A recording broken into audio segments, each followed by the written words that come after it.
আসসালামু আলাইকুম। আমি আবার আসলাম আপনাদের মাঝে।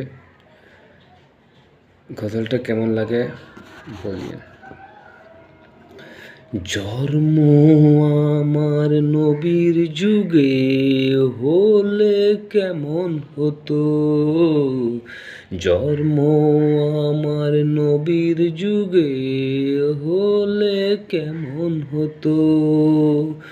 দুই নয়নের আঁচল পাক দেখলে কেমন হতো, দুই নয়নের আঁচল পাক দেখলে কেমন হতো।